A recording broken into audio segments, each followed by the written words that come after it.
You should have said a one, a Crunch. Okay, fine. Mr. Owl, Mr. Owl. I think we're going to be finding a different crunch today. Hamburgers. Yes, it'll make sense once we start reading. Hi, I'm Llytic. Hi, I'm Tom. And instead of Zane, we just have me doing some stretches that I'm pretty sure if you could see them, you'd immediately think that this was some sort of like calendar shoot or some shit. Okay. So, what are we reading today, Llytic? Well, you see, anyone who knows anything about the internet knows that it's a weird, dark, disturbing place. Yes. After all, you can find just about anything on there. The deepest corners of human depravity. But instead of that, we're going to look at a crossover fanfiction between Street Sharks and Twilight. See, that's the crunch joke. It's over now. It's not funny. Misdirection. Well, I mean, yeah, no, you're right. But yeah, for those of you who don't know, Street Sharks is a Teenage Mutant Ninja Turtles with sharks. Ninja Turtles ripoff with sharks. Like, in fact, one of the things that makes it abundantly clear is the fact that they go out of their way to make sure that you know that the sharks hate pizza and instead prefer hamburgers. But one of the whole things, it was like a whole bunch of radical teenagers who were turned into human-shark hybrid abominations with the ability to swim through concrete. And they beat up crime fighters. Including an orca. Or not crime fighters, criminals. That's the word I was looking for. Yeah, an orca was a bad thing. I forgot about that. And Twilight is the overused internet whipping boy. Something that honestly gets a lot more hate than it probably deserves. I mean, I still don't like it, but... Well, no, it's not good. It's just that it doesn't deserve the hate it gets. Well, then again, frankly, when you get down to it, like, Romeo and Juliet is a less developed love story than Twilight.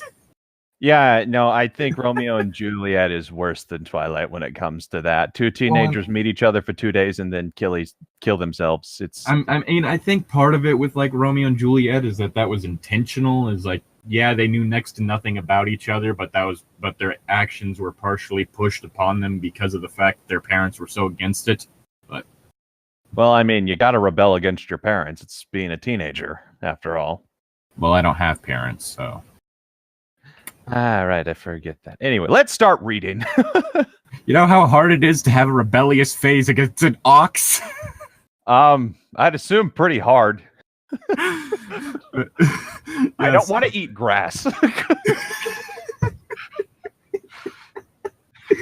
Dead. But the name of this story is Mad Hunger, and if you want to read this, well, one, it's going to be in the description, but it's done by a fan fiction writer by the name of, I think I'm going to pronounce this Colm. Colm, that's what it looks like. COLM, all capitals.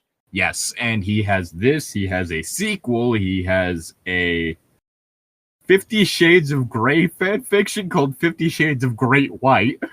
Oh my god.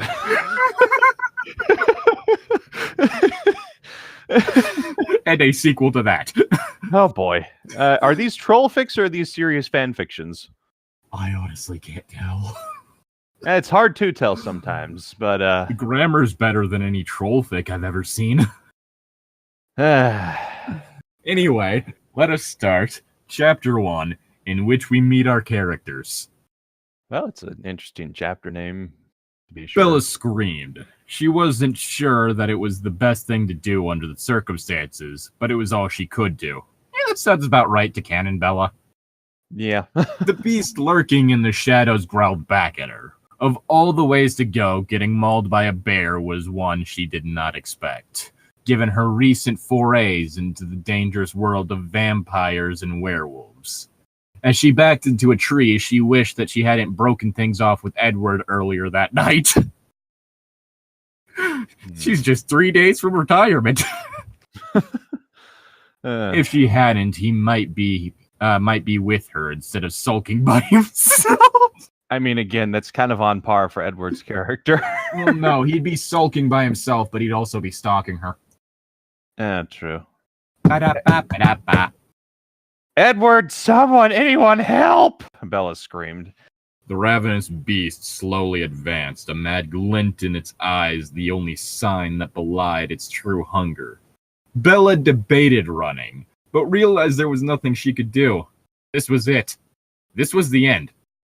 As she gave in to her dark realizations, Bella became aware of a distant rumbling of the earth. Both Bella and the bear paused as the shaking grew closer and closer. Oh, it's so fluffy. The bear was also confused. So fluffy.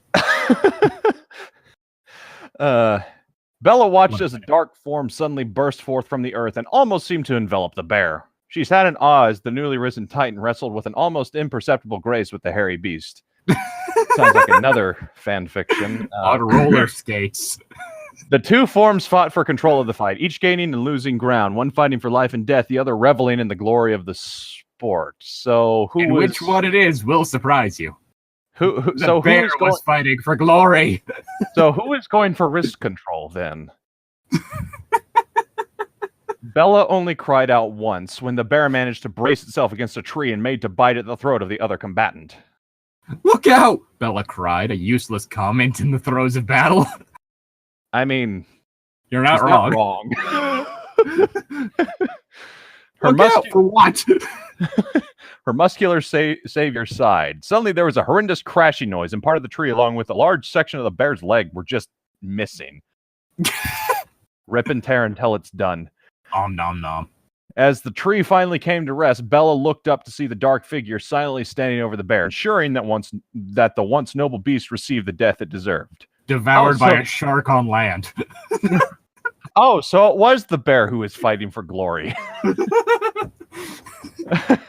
Once its work was done, the massive figure turned to approach Bella. Her mind was racing. Nothing that she knew of, no werewolf, no vampire, could have performed the feats that she had just witnessed. I mean, considering the fact that it's mentioned at one point by Edward that a vampire once managed to suck all the blood out of a human body through a cut in between a person's fingers in a matter of a second. I don't know. I think eating a tree might actually not be too far out of a vampire wheelhouse in that canonicity. Yeah, well. The still moonlight glinted off teeth as her savior approached her in silence. Surely it couldn't be a hybrid, she thought. Civic. There's no way a half vampire, half werewolf would be allowed to live. It was the only explanation she could come up with, though. Actually, it was the one Russian dude from the Harry Potter series, you know, the Goblet of Fire. Victor Crumb? Oh, yeah. It's just Victor Crumb.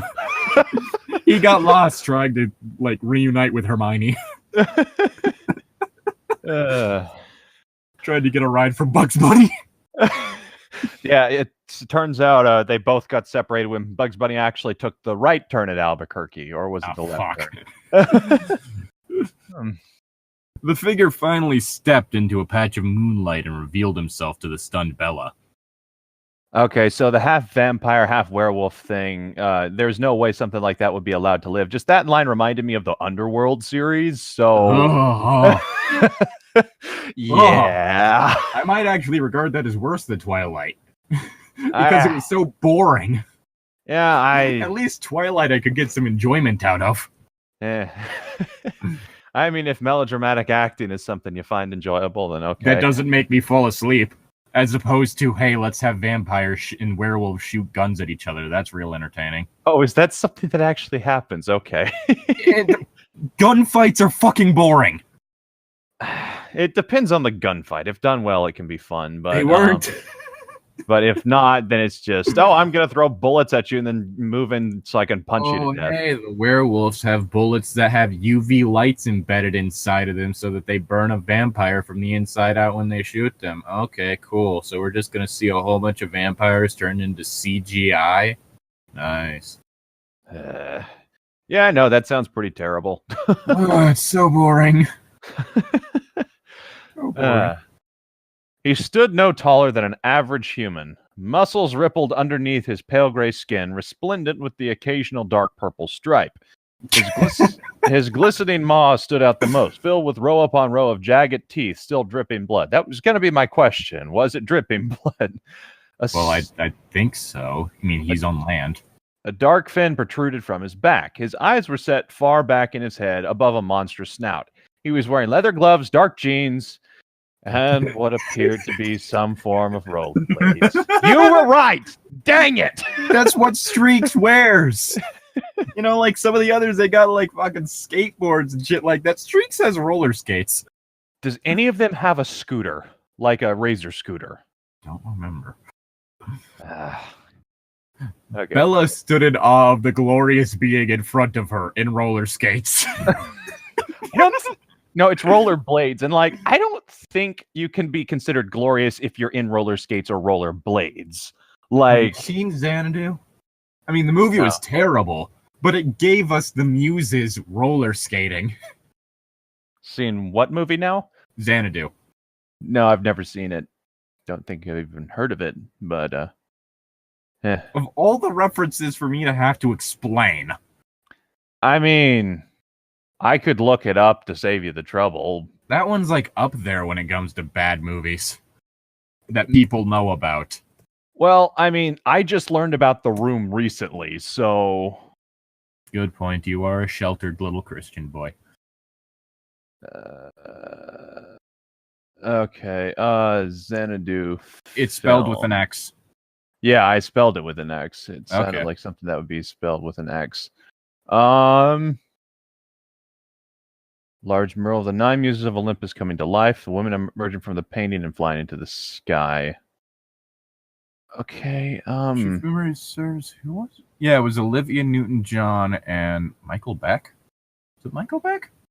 For some reason, my mind thought John Travolta because he had a habit of being in bad movies. But now that I think about it, I don't think he was even around back then. Whoops. What genre is this considered? I think it's musical.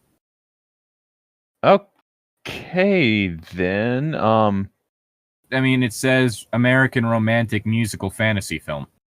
Yeah, I'm just... Huh.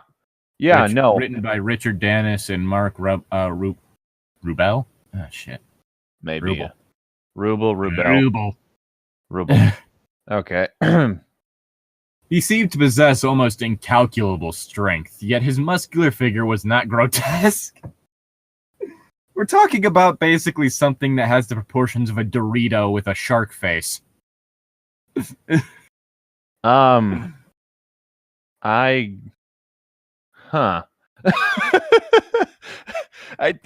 shoulders, tiny little waist. Yeah, no, I never thought of it that way, but now that you're saying it, I can't unsee it. It's just a motherfucking upside down pyramid. And that makes it funnier because one of them is an orange shark. I think the hammerhead, right? Yeah, the hammerhead's kind of like an orangish brown. It's a nacho cheese Dorito. Oh, God. Does that mean Streex is Cool Ranch? Maybe. His eyes looked into hers, and she got lost in the sheer humanity omnipresent in those glittering orbs. He smiled, somehow, with that fearsome mouth of his. I mean... Okay, we need you to do your best 90s voice. 90s, like... Dude! Totally radical! Okay. Let's see. That was whack, yo! I don't... I'll do that. Hi there, my name's Streex. What's yours? He asked in a deep, gentle voice. Gentle. Nothing like the garbled elocution she expected. Well, I wouldn't really consider his actual voice gentle. Yeah, Bella. No. My name's Bella. I mean, if there's one thing, the grammar's pretty good in this, not gonna lie. And on to chapter 2. Now read the name. Chapter 2, the most second chapter in the whole story. Okay, that's a brilliant name, and I love it. Should I do 90s voice again? I think this is his monologue. voice for his inner monologue. Hunger. Hungry. Nothing stopped the hunger. Nothing stopped it. Radical. People freak out when I tell them this, but I'm a giant shark. I mean, I'm pretty sure they could tell, man. Well, you see, I wasn't gonna freak out about this giant human shark hybrid rollerblading up to me to say hi until he pointed out that he's a giant shark. Yeah, the fact that he's saying more than kind of unbalancing me, not gonna lie. Usually, I don't even get a chance to tell them that I'm a giant shark because they're already freaking out.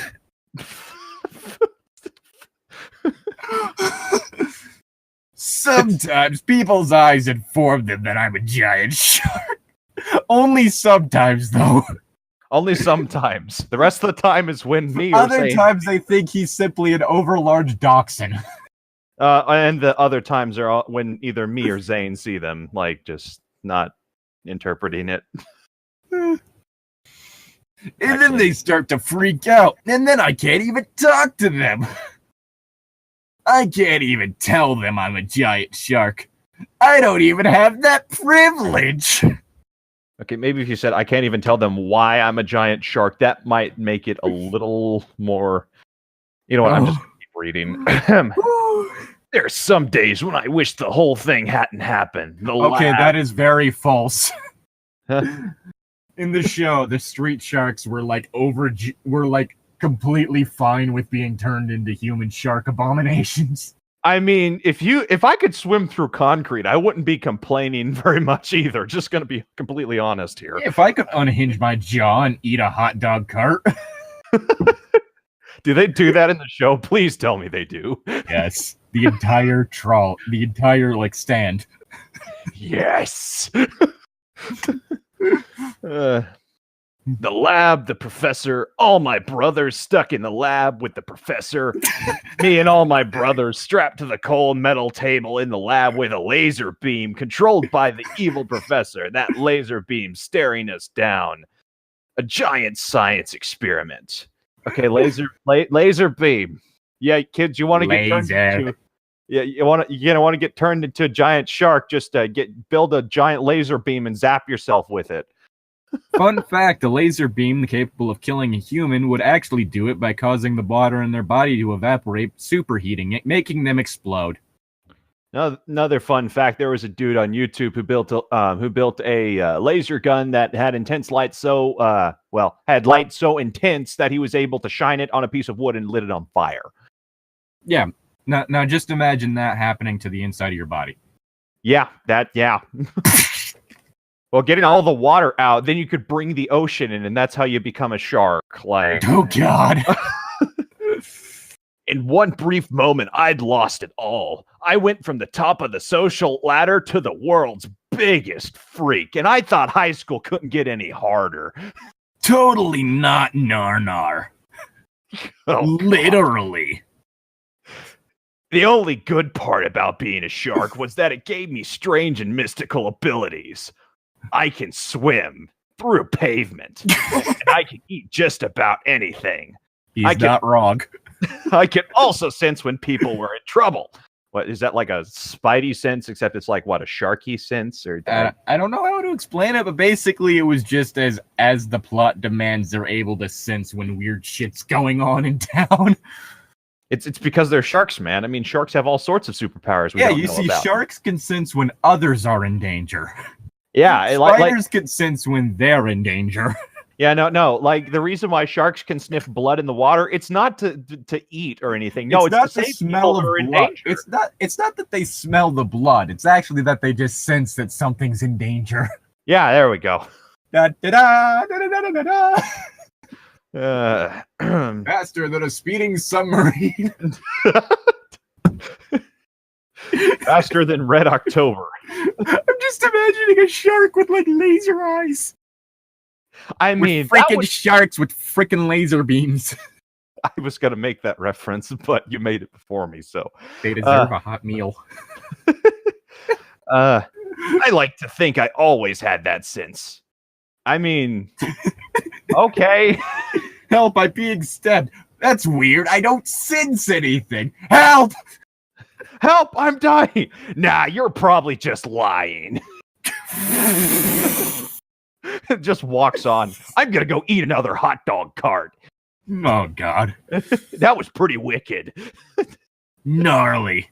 Totally tubular. Hot dogs.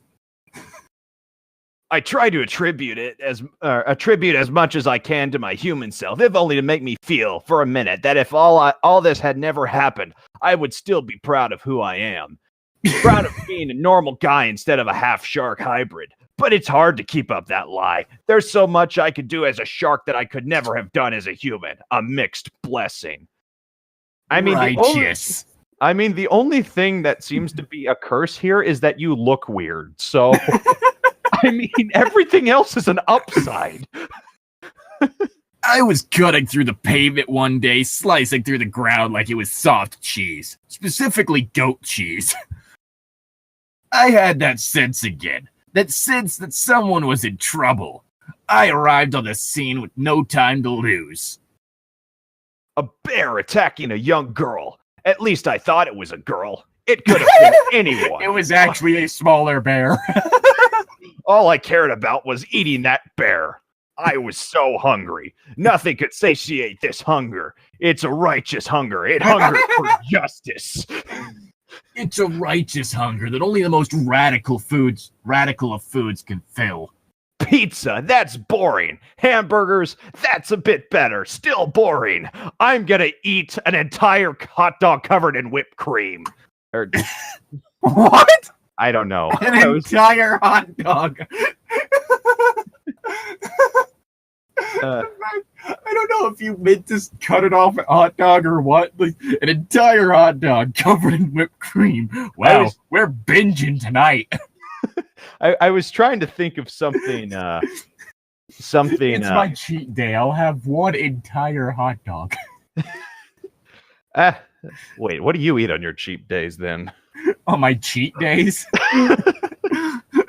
There aren't enough people in the world to make enough food to satiate my hunger on a cheat day. That's mostly the shark half's fault. But again, I like to think some part of that is my own teenage guy personality. It's a winning personality. Wink. I once ate an entire can of Cheese Whiz, and that was before I was a shark. I didn't even spray it into my mouth. I just swallowed the thing whole. I had a stomach ache. As my stomach took the wheel, my brain took a back seat. I barely even realized the girl shouted, "Look out!" I didn't know what voice to give her there for a sec. I don't know. All of a sudden, Bella sounds like a 90s kid. 90s Bella. Oh, God. Oh, no. No. She won't shut up about the fucking Space Jam movie. That movie was shit and you know it. I enjoyed it, thank you very much. But then again, it's been years since I've seen it, so I'd have to give it another watch. And then again, I'm kind of a sucker for anything with Bugs Bunny in it, so... But it's not Bugs Bunny done well. Hell, like, the creator of Bugs Bunny even said there's no reason for this entire plot. He literally could have solved the entire thing in 5 minutes on his own. Well, yeah, I mean, Bugs Bunny is the world's greatest troll. Like... Yeah, that's like the whole thing is, like, it went complete... Like, even when other writers were brought on for, like, the Looney Tunes, they still had to go off of, like, the official, like, character, for lack of a better term, lore Bible. Yeah. For Looney Tunes that had, like, okay, that was basically like, okay, this character in this situation would react this way. Yeah. Which is why you never have a scene in which Porky Pig says, I peed myself. That's the thing that happened in that movie. Oh, jeez. Ugh. Maybe it wasn't as good as I remember it being. Nostalgia goggles can cloud things quite a bit. And it's also the whole thing is like, it gave us Lola Bunny at a time in which she had literally no character. Yeah. It's like, say what you will about the Looney Tunes show, you know, the one where it was like them in like modern life, but at least Lola Bunny had a personality. I liked that one. Oh yeah, she was terrifying. Yeah, she was terrifying, but I like the show just period, just because Daffy was insane. Bugs Bunny was like still they his old still self. acted like themselves. Yeah, but he was a little more jaded in this one, which I was fine with. It was the whole thing is like it was one of those weird things where the previous continuity of the cartoons hadn't been ignored. Yeah, and it was good, and it had some very heartfelt moments in it. Like it was a good show. But also that clip of Lola Bunny with unblinking eye contact crushing a can against her forehead. Crunch. Yes, I forgot about that. I also particularly like some of the music videos they did in between episodes. Like, I think my favorite one was weren't bad. Daffy Duck the Wizard was amazing. Oh God. Behold the Wizard. Oh God. All right. I sunk my teeth into the bear and the tree behind him. We were in a forest, by the way. Because that's where trees live. That's their natural habitat. Oh, fuck. I wish I could do Dan Avidan's voice. Forest are where trees go to party. Dan has such a unique voice. It's like... bless that man. Bless both of those men. I like forest more than the ocean. Fun fact! And I like canyons more than all of them. Canyons are cool. Any place where I can climb. Yeah, I've got actually in this new place I'm living. There's a Y a few minutes away from here, and they've got a climbing wall, and I'm a member there, so I'm gonna invest in that a little bit this winter.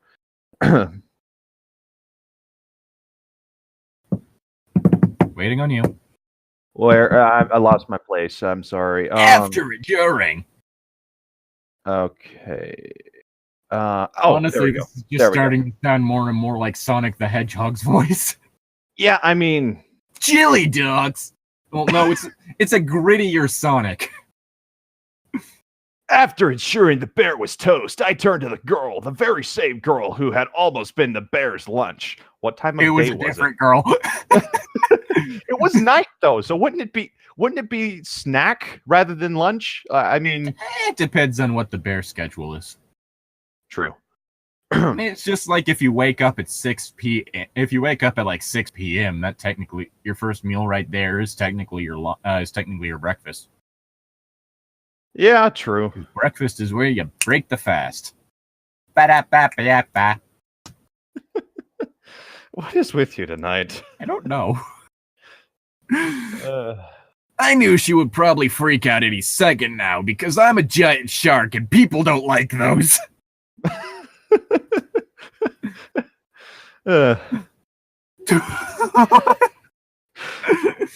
That comic is my go-to tactic whenever a bear is chasing me. I mean, I can vouch for not being too keen on shark people, given the fact that I was spades-wise for a purple blood whose Lucis was a shark. God, she was a bitch. I decided to give cordiality a shot anyway. Hi there, my name is Streex. What's yours? Bella, she replied. My name's Bella. My name is Streex. Chapter 3, in which we learn of Bella's true feelings. Okay, I'm starting to think this is a troll fic. Just gonna say that right now. Bella was still feeling light in the head after her whole ordeal. Streex explained to her exactly what happened to him and what he was doing in her neck of the woods. So you're trying to find a cure to this affliction you have? No. No, they weren't. I was, but Dr. Paradigm drugged me and my brothers, and I just woke up here. Weirdest hangover sequel yet, but strangely enough, still the best. I sensed your danger and came to help. I don't know where my brothers are, though. Streex sighed. Bella mused quietly on her situation. She wasn't sure if she ever wanted Streex to become just another normal, boring human. The only way to make sure that never happened was to find this cure first and destroy it. Wait, what? Woo! Her mind was made up then. She'll stick with Streex and he will be hers? Wait, did Bella just turned into the villain here? Oh, fuck, she gets up on that horse fast. Well, I mean, she did just get saved by a bear, ? Saved from a bear. Yeah, maybe, I don't know. Maybe the bear should have saved the shark from this by eating Bella. And just so you know what horse she's getting back up on, it would be this horse. I've seen that picture. That's the horse she's getting back up on.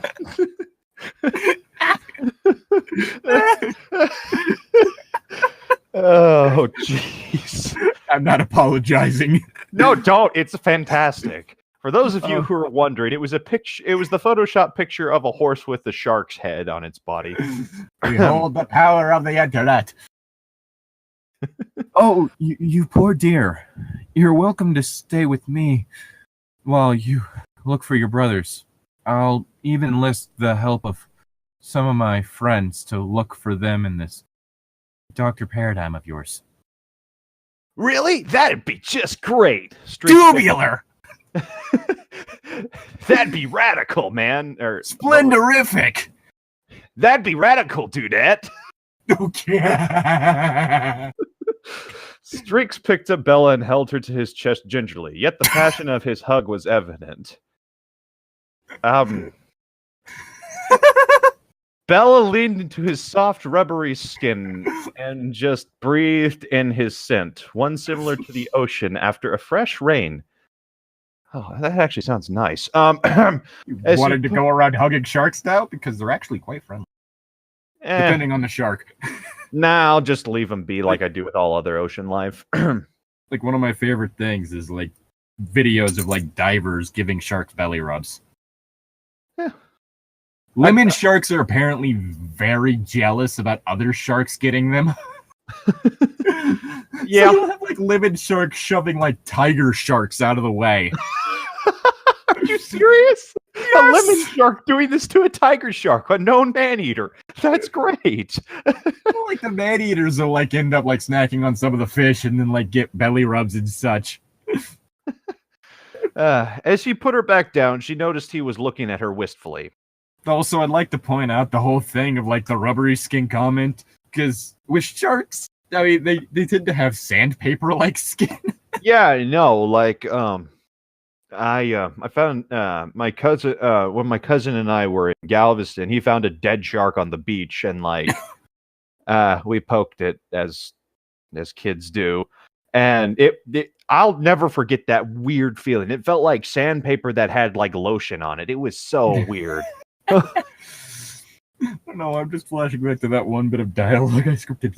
You shredded my blending sponge. What? Such a good line.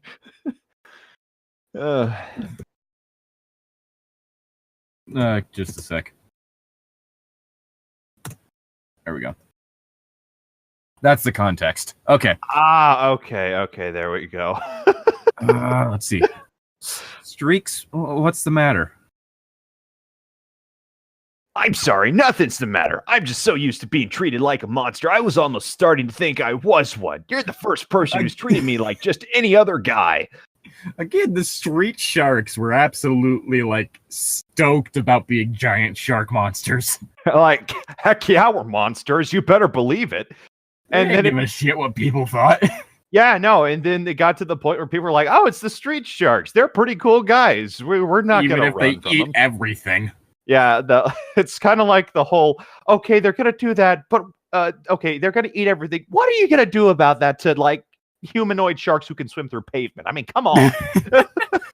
Not what you can do. But you're not just any other guy, Streex. Not any guy would save a girl from danger like that. Oh, Fuck, no. I'm just flashing back to something I've been working on a script for. Okay. How to generic is a thing I'm decided to start up, and I don't know how many I'm going to do of it, but so far I have ideas for harem media, isekai media, and YouTube rap. And I don't mean people whose like career on YouTube is actually doing like rap music. I mean shit like Rice Gum and like the Pauls and shit like that. Rice Gum. That name sounds familiar. iDubbbz did iDubbbz content column was called Asian Jake Paul. Ah. Yeah. Yeah, he's a fucking annoying ass pissant. Yeah. Okay. Who also can't seem to stay on beat while rapping, and apparently decided that whenever you're hiring someone to ghostwrite your lyrics, them being able to rhyme words doesn't really matter. Are you kidding me? No. Ugh, that's one of the basic tenets. Rap the whole thing is like you have people out there that will do like your lyrics, like help you with lyrics and shit on YouTube that are good. For instance, Boy in a Band is pretty damn good. He did iDubbbz's diss track against Rice Gum. Huh, interesting. As well as he also did a video with a song with Jaded Animation about her struggle with anorexia. Interesting. And both of those are damn good songs, and that's because Boy in a Band has some legitimate talent and actually sits down and workshops the music, like the lyrics and stuff, with the person he's working with. That's how you do it. Like, like the behind the scenes video, it was actually kind of shown that a lot of the good lines were actually made up in the diss track that iDubbbz did were from iDubbbz's like ideas. Yeah, hey, that's how you do stuff like that. Like, yeah, like you don't just fucking pay some fucking Joe Blogs or whatever. Mm-hmm. Yeah, no. Seems to think he can rhyme asparagus with 10 of beans. What? That's I don't know. I just needed something that clearly didn't rhyme. Okay, you could have said asparagus with potatoes, but I mean, 10 of beans worked. But like, I kind of wish you would have given a real lyric there, so I could just know how ridiculous it is. Anyway, I'll look it up on my spare time. Let's see, where the shit was I? And it doesn't hurt. And it doesn't hurt, and it doesn't hurt, and it doesn't hurt, and oh shit, what the fuck? Okay, so it's but you're not just any other guys. Oh yeah, not and it doesn't hurt that you actually seem to care. Come on, let's get going. After Bella got home and gave Streex the use of her garage, she was relaxing in her room. She turned on some music and sat down at her desk when there was a knock on her door. Okay, yeah, so this is my house. There's the garage. Just stay in there. I'm going inside. Just imagining like when her dad comes home, which by the way, best dad. Just opening up the garage to park the car and finding this shark human hybrid curled up sleeping on the garage floor. I imagine he'd be the kind of person who just sees it, gets a blanket, covers him up, and then just leaves him. Poor Charlie. Poor Charlie. Does he die? I don't think so. God, I hope not. He's the only good thing. He's the only legitimately good thing about the movies. Yeah, mustache dad. It wouldn't surprise me if he died because Bella and Edward are all that matter. I'm just imagining him seeing that. It'll like, Bella? Bella, I get that you're into weird... I get that you have a vampire boyfriend now, but I mean, Shark Man, that's just kind of weird. But yeah, like, oh god, as it went on, like, the writing just did not do him any favors. Like, at one point, him putting a jar of spaghetti sauce in the microwave. You don't do that. That's a good way to... No, you don't. That's a good way to stay in your microwave a whole lot and also break it if... Yeah. Okay, anyway. Yes, Streex, come in, Bella said.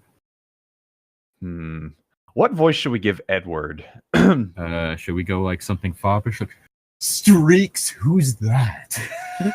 Streex, who's that? Edward questioned as he entered the room mysteriously. Mine started to sound like James, but oh god, yours. I mean, did it work? Yes. I haven't seen this many strange letters since I put out that personal ad. I forgot that's a line. You know what that's from? from? Pokemon, isn't it? Yeah, it's from the Secret of the Unknown movie. They give Team Rocket so many good lines.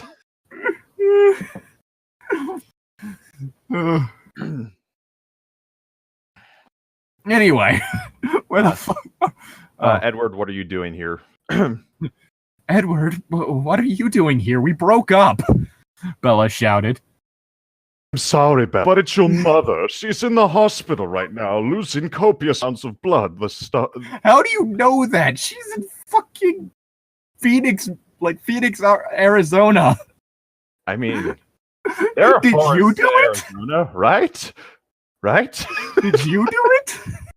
Did I? Are you Edward do it?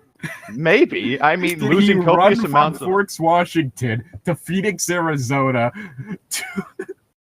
I mean, it's like, okay, beat up Bella's mom and then run back to get Bella's attention. That's not a good way to do things, man. Come on. You don't beat up someone's mom. No. If you want to get their attention, you throw a rock at them. Everyone in preschool knows that. No, you want to get their attention, you beat up their dad. Oh yeah, there we go. Edward proclaimed, a solemn but brooding look on his face. But how? We don't know yet, but it appears to have been some sort of large animal attack. Just give us your Pikachu, twerp. Oh, God. Bella's mind raced like a NASCAR driver, only slightly less tragic.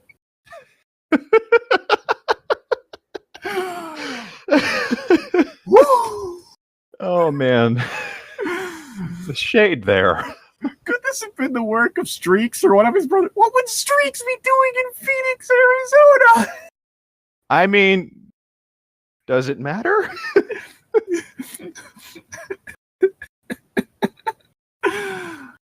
Was he not telling her everything?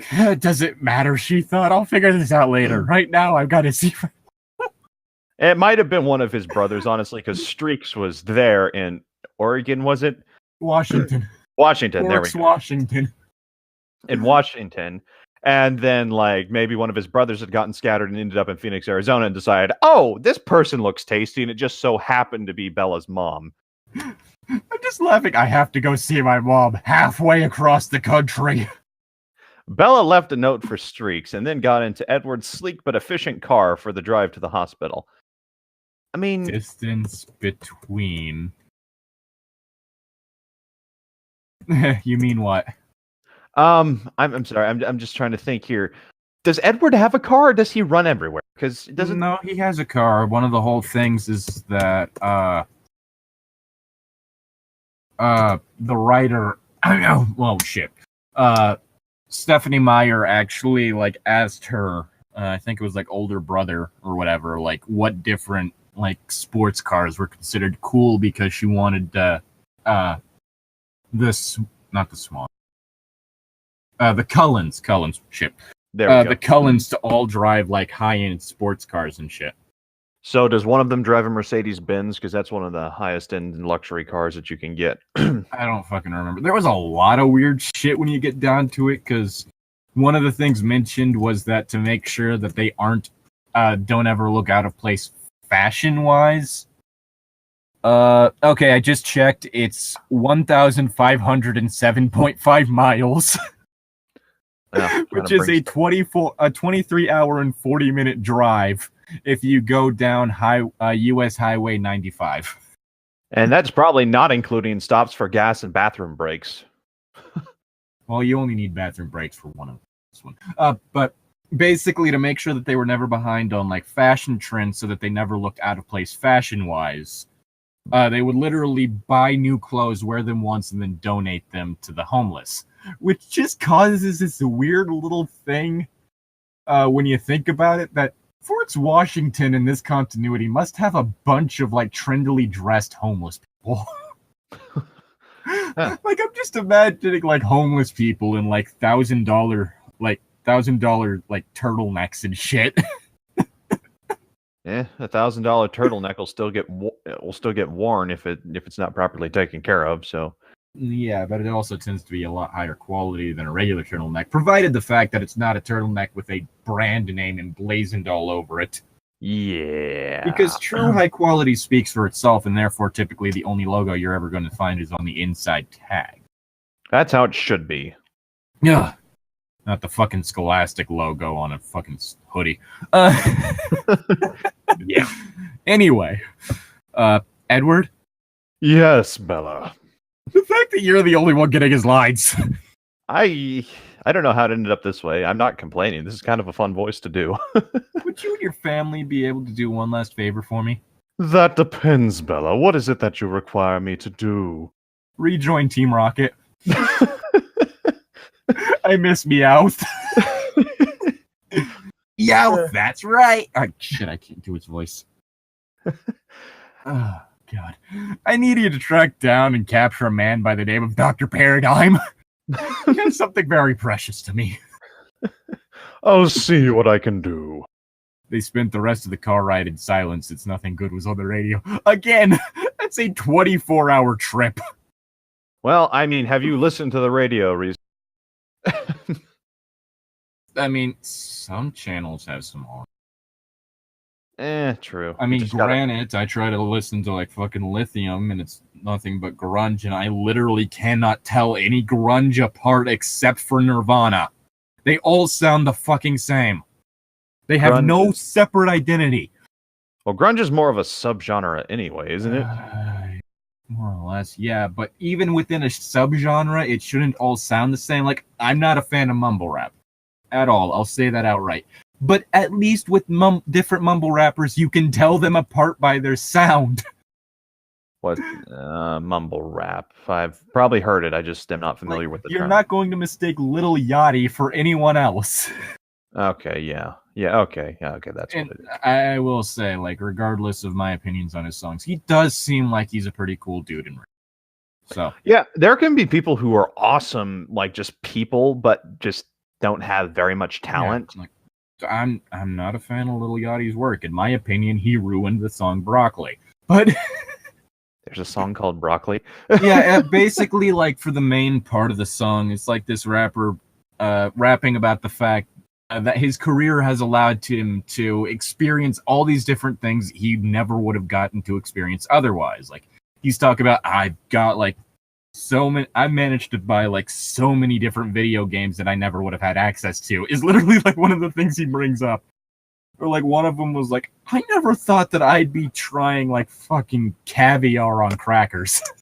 But it's just like this happy, chilled out groove of like, yeah, it's great. I've managed to make myself money. I've made a name for myself. I'm experiencing all this cool stuff, and I've got myself some weed. Everything's cool. And then Lil Yachty comes in talking about how he's going to shoot up a club.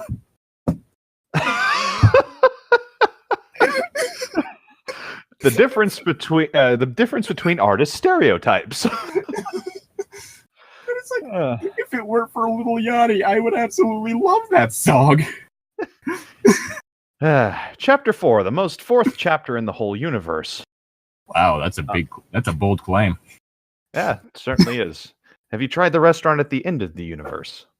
I mean, I've tried a restaurant outside the universe, but never at the end. That was a reference to Douglas Adams, or Adam Douglas's Hitchhiker's Guide to the Galaxy trilogy, composed of 5 books. Anyway, your line. Bella was allowing me to sleep in her garage. I'd give it up wanting to be treated like a human.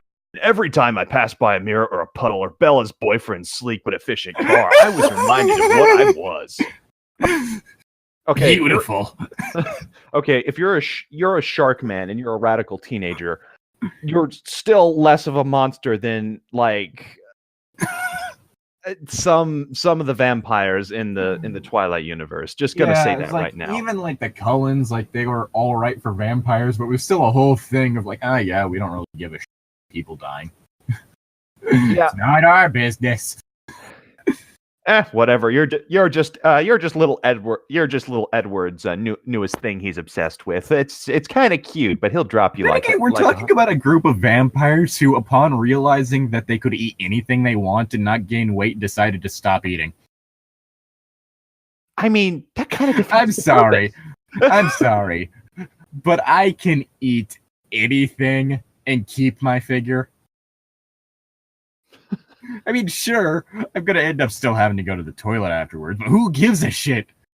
Hell, it's not even a whole thing. It's like, fuck, I just enjoy eating. It's not even that, at that point, you wouldn't even have to eat because you're hungry. It'd just be like, oh shit, this shit tastes good. Yeah, no, and eating could be like a pastime. They never sleep either. It's like a whole thing of like, you never just decided, you know what, fuck it, I don't have the energy for today. I'm gonna hibernate for the winter because I can do that. Exactly. Like I think it's just that the vampires given were apparently all sociopaths when they turned. Well, I mean, or being turn them into sociopaths. That's also a possibility.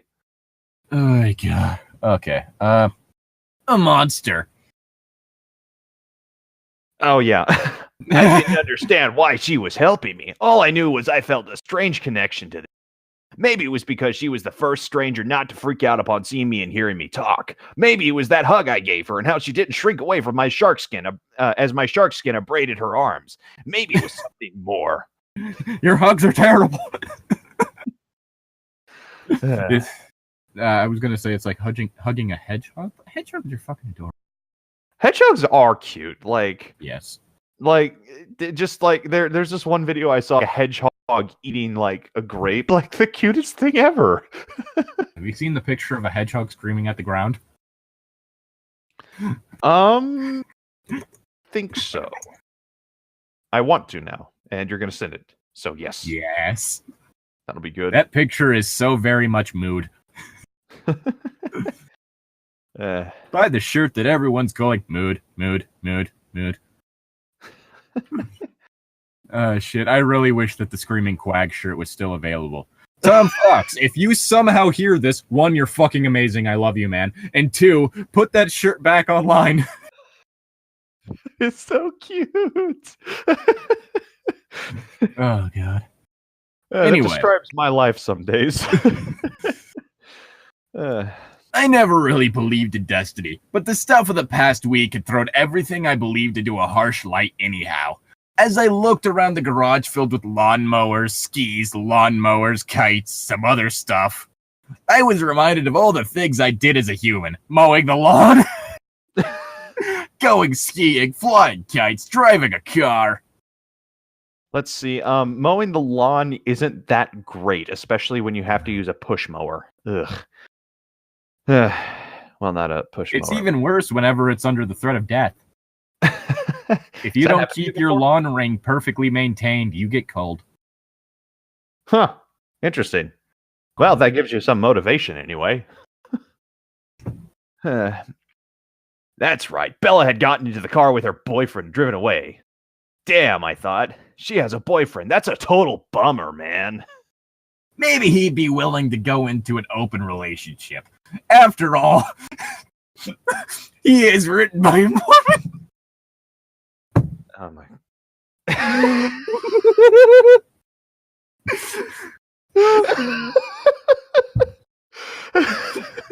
I mean, I'm more surprised that you said that. Well, at the same time, what I brought up was an open relationship in which it was one girl and 2 guys. Whereas in traditional Mormon polygamy, it's one guy and a whole bunch of women. So, the whole thing is like, fuck it, it's already far off enough. Any more, the polygamy is only a belief held by just a select few individuals. Yeah.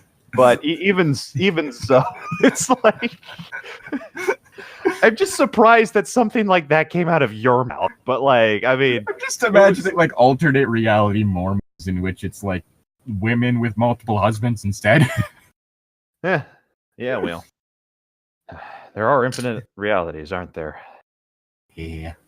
Eh. Suddenly the hunger. The hanger. The hunger came back again. I needed food badly. There was food in the house. I didn't think. Did he eat the refrigerator? Please tell me he eats the refrigerator. Totally disregarding the hospitality of the one girl who treated me like a person, because that's like the fourth or fifth time that I've mentioned this. I chopped down the steel door to her house and forced my way inside. It was breaking and entering. There I hit the jackpot. Cupboards and pantries lined with food that nobody cared about. Prune juice and cream of chicken galore. I started tearing away at everything I could see. My human yes. A 90s teenage shark's favorite food. Prune juice. My human self felt regret, but my shark self was making my mind read. So much stuff to eat. I didn't even bother opening the refrigerator. I just swallowed the whole thing. Yes! Yes! Oh god, I almost made like a terrible joke about the whole thing of him feeling guilty about eating so much. Let's leave that one to your head, shall we? Yeah, I probably shouldn't be making jokes about anorexia and bulimia. Yeah, no. Well, my shark was trying to take in the fact that he'd just eaten a whole refrigerator. My human self came screaming back to reality. Literally. A wash of guilt fell over me. What had I done? Eaten the refrigerator. Yeah, I stared through my huge, ravenous eyes at the destruction I'd caused. What would Bella do when she saw this? Get really confused. Probably. Didn't she just have a fridge? I mean, she just saw you like bite through a bear and a tree, and like, but it really wasn't explained that you can eat everything. I mean, well, it was in the show. Again, he ate a hot dog stand. Yeah, but he didn't explain it to Bella, though, is the thing. Yeah, I'm just wait, didn't I used to have a fridge? Yes. No. I'm pretty sure I did. What? No. No, you're imagining things. Like, I mean, hey, you're misremembering. You're imagining me. I am a human shark man in your own head. No one else can see me. Panicked, ashamed, my first instinct was to run, but I couldn't run. Bella might be my only hope of catching Dr. Paradigm. And besides that, I didn't want to see her hurt, but I didn't want to say goodbye to her. Not yet. Good God, why did I have to do this to the one person who cared? Who gave a damn? The man's having a mental breakdown over the fact that he ate someone else's fridge. I mean, she allowed you into her house, and you being she allowed him into her garage. Oh yeah, true. Never mind. Well, because Bella in every universe is a sociopath. That's the one consistency in the universe. I fell to my knees, wanting to cry, but sharks, being saltwater beings, don't have tear ducts and don't cry. I don't know, sea turtles are saltwater beings, and those have tear ducts, and that's how they get rid of excess salt. Good for them. They cry it away. Sometimes you just technically have to cry. So do humans. Yeah. Oh. I just kind of crouched there, whimpering with my huge toothy jaws. I'm just imagining a sad shark. Sad you could I was going to say, you could probably find a sad shark image. A monster in pain must be a terrible sight. Or a hilarious one, depending on the monster. I mean, I'm sorry, but I'm not all at the same time. A sight that Bella would see right as she walked in the door. Chapter 5, in which much hanky-panky occurs. Oh, boy. After ensuring that her mother is in stable condition, Bella had Edward drive her home. A full another 24 hours. You can just drop me off here. I don't want you scaring Streex with your penetrating stare. Does he have dicks for eyes? Or is it like Dio? It's probably like Dio, honestly. He just launches like fucking vampire venom out of his eyes.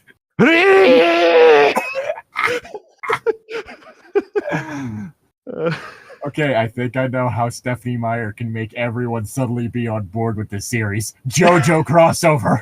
Yes! It's just a sexist. That's the one thing about JoJo's. It's super sexist, but it's oh sexist, yeah, it does. Good. The series did apparently lighten up on that after the writer got married, like with the manga anyway. Yeah, there was like it was even just funny with different things. Like I'm just imagining, like after he got married, like him showing his wife a few panels and her just backhanding him out of the chair. That'd be funny. But yeah, there's actually even an arc where there's a female lead, so that was also. But because like one of the things, like with the Stardust arc, Stardust Crusaders, yes. Yeah, Stardust Crusaders, it's like, oh, his mom's not able to handle a stand. Why is that? Well, no real reason's given, so we're just going off the fact that she's a woman. And it's like, we see two other female stand users who are villains and also, like, traditionally unattractive. And on top of that, other stand users which exist include a dog, an orangutan, and a falcon. I didn't know there was a falcon. If memory serves, there was a falcon. That's cool. I still have to finish Stardust Crusaders. But the thing that they said is that her body was not physically strong enough, and due to her being such a kind and gentle person, her mind was not fortified enough. So this implies that an orangutan, a Boston Terrier, and a fucking bird are more physically and mentally fortified than this woman. I think with the bird, it's more like being mentally prepared is less of actually preparing yourself and being more of there's not much. Not prepared, strong. Yeah, like mentally strong is the whole thing. Yeah, well, falcons do have to have a high focus, but yeah, no, you're right. That was one of the like I started with Stardust Crusaders, like just starting out to begin with, and just seeing it. It was like one of the when I started watching that, and Jotaro's mom just. Holly, I think her name fucking collapsed. Collapsed and everything. It's like, okay, so I'm getting a women are weak vibe from this. That's it was like there's no other way I could interpret this. Well, on top of that, you also have like all of like Jotaro's classmates are like clambering over him because he's the angry mean dude. Yeah, it's like, wow, this dude. I'm pretty sure the writer has some issues with women here. Yeah, I'm thinking it was less of it was him being just a total jerk and more of him. The being whole a thing is like every time that he acted like an asshole, they swooned. Yeah, no, that's one of the things. And that's what I'm referring to. It's like I true. think the writer might have some reductive views of just a little bit. Anyway, fine, Bella. Bella approached her house slowly, having noticed that her door was just missing, apparently torn from the hinges. Oh God, she thought, did something happen to Streex? Bella rushed inside, not knowing what she'd find. She did not expect to find Streex kneeling on the floor, rocking back and forth with a look of anguish on his supple face. Oh, now I feel bad for the big guy. I definitely wouldn't expect to find a half shark, half human hybrid rocking back and forth on my floor either. Oh God, Streex, what's wrong? I'm so sorry, Bella. I haven't told you everything. I've got a darker animal side to me, a side I can't completely control. Oh God, it's gonna be shitty 90s, shitty early 2000s rock. Oh God, it's gonna be fucking Skillet singing about how they feel like a monster and fucking what was that other one like? Animal I Have Become by 3 Days Grace. Yes. Yeah, that fucking song. I like the riff. I like the riff to Skillet, and I like most of Skillet's other stuff, but that one was a little try hard. Skillet stuff for me is either try hard or stereotypical Christian rock stuff. It's just a whole thing of, hey, let's write a love song, only we replace the word, replace the name, replace the person we're talking with God. Yeah, that can happen. I mean, say what you will about Jars of Clay, but at least they could typically be mistaken for an actual band. Yeah. Creed was also kind of like that, except they weren't as much of a Christian. Yeah, they were like My Own Prison. There are very heavy Christian elements in that. Well, there's a difference between that and an actual Christian band. For instance, the whole thing about Jars of Clay is that they started up roughly in the grunge era and like 90s alternative and shit like that, in which Christian allusions weren't uncommon among bands that were definitely not Christian. It was more of a whole thing of that being used for metaphor. Okay, yeah, I can That's see what that. I'm referring to. All right.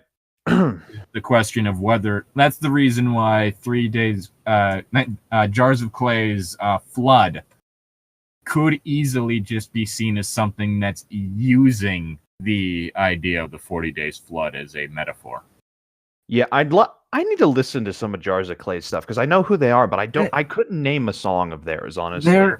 They're all right. Like they're better than just about any Christian music I've run across, but well, they're also people that they try to keep like their typical music career and their Christian music career separate. Yeah, hey, that's a good thing. Yeah, but they're a lot of the Christian stuff that's like you'd hear on like Christian radio stations are the more popular stuff, and there are some typically the bad stuff. Well, there are some Christian bands on the radio that do some pretty good stuff. Like I saw Third Day and Skillet in concert. And Third Day is really good in my opinion. But like let's see. But then there are other bands that are that are very very heavily influenced by Christian stuff. And like let's see, Anne Berlin is a good example. It's like I think after their first couple of albums, they turned to more Christian sounding music, and it was really good. I love Anne Berlin; they're a really good band.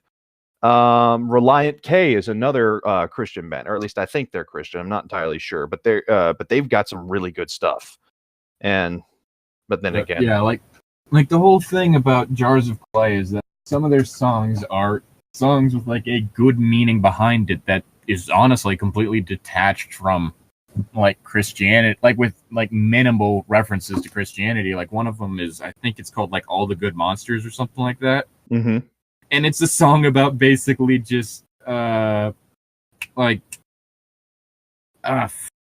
can't remember what exactly it's called, but it's basically like the whole thing, like what the Good Samaritan law plays into. Mm-hmm. Is basically like the song is about like people who just watch terrible things happen and don't do anything to help. Yeah. Okay. Yeah, I can kind of. And I also could give them credit for being the only Christian band I know of that has ever actually had any controversy. Because the whole thing is like around the whole time in which like the whole gay marriage debacle. They straight up said, "So can anyone give I think like their lead singer straight up said on Twitter, so can anyone actually give me a legitimate reason why gay marriage shouldn't be legally allowed?" And like their fans started like coming down on them hard and like saying shit like jars of gay and shit like that. Wow. Yeah, the internet's a sucky place. Oh yeah. So it's like shit like that. It's like, fuck, you got my respect. You played against type.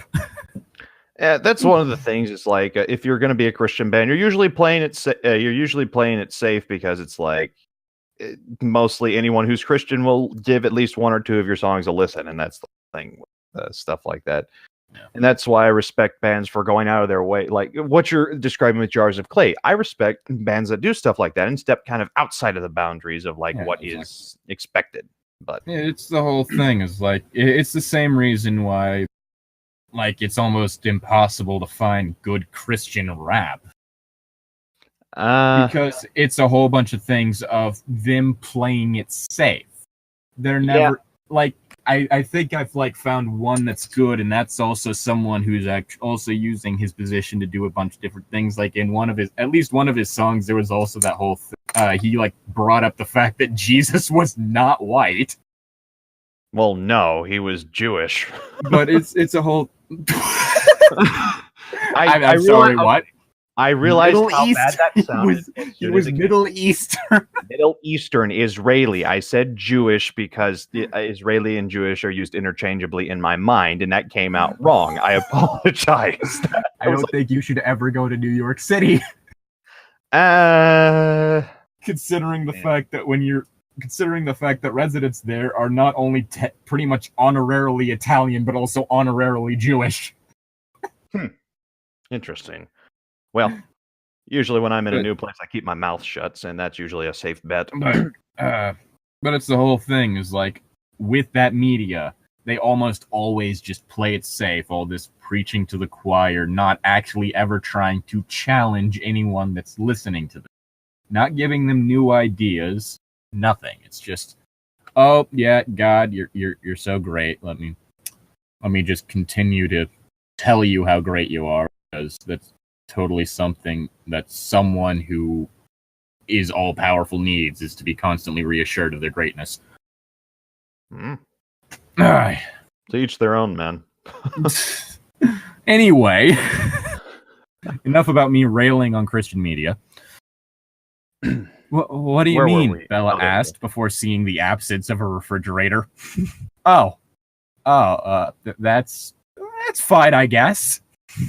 It's just going to be a few $100s to replace it. That's fine. I'll just get Mustache Dad to do it. Really? Most people would be angry with me. We kind of needed to do it anyway. Well, there you go. The problem fixed itself. Come on, let's get you cleaned up. My friend got his pals looking for Paradigm as we speak. Just your friend, huh? Yes, silly. We broke up earlier. Oh, here we go. Oh, in that case, you're single then. Oh, God. Streex grin. Bella, I like you. I really like you, and I understand if you don't think it could work with something like me, but please give me a chance. I just realized oh, wow. Okay, I'm going to have to bring that up when we get to it. Never mind. All right. Bella paused to collect her thoughts. Streex possessed a certain sensitivity that Edward didn't. He ate your fridge! He also never went off and brooded, unless he was brooding about eating your fridge. Well, he didn't go off and brood. He just kind of curled up and had He stayed and brooded. Sure, he might have an appetite, but Bella loved to cook. This could work if she just gave it a try. Okay, there are many things I could say about Bella, and she is definitely not someone who cooks. Yeah, and this reality, I guess she is. Okay, Streex, I like you too. It's not going to be easy, but we can work through our differences. What about Edward? Oh, screw Edward. Wow, that's a pretty fast 180. I'm trying. I've had it up to here with his mysteriousness and cryptic speeches, and honestly, all that glittery makes people think he's gay or something. Oh shit, was I misled? I'm sure we'll have much more fun. Do I need to give up on him? I mean, he's a vampire. I'm sure he's open to much more possibilities, so... Yes, but he's also Mormon. Depends on if you want to learn a little more about the religion or not. Okay, I was going on like the basis that I think it's safe to say that like homosexuality is a no-no among Mormons. Mm-hmm. Okay. Caffeine is also a big no-no among them. Well, most like medications. Yeah. Well, if that's the case, Streex grinned as he ruthlessly bit into Bella's flesh, savoring the sweetness of blood. Did he just eat her? You want to know what's really weird? What? It's not the original ending. It's not? No, the original ending is if memory serves. If that's the case, Streex grinned as he suddenly raped her to death. Yeah. Okay, then. So yeah, this might have been a better ending to leave off on. Yeah, so he just ate her. I mean, yeah. I mean, he's a shark and everything, but like... I mean, granted, humans are really bony, so they don't make for good shark food. Well, he's a street shark, though. That's a different animal altogether. Well, then he's eating hamburgers. Those don't have bones. Yeah. Well, if you find a bone in your hamburger, there's something wrong here. Well, I mean, he ate part of a bear earlier, and didn't seem to bother him. Yeah. Yeah. It's just. Oh God. Is that all of it? Yes. Huh. And we only went off on tangents on like once or twice. Oh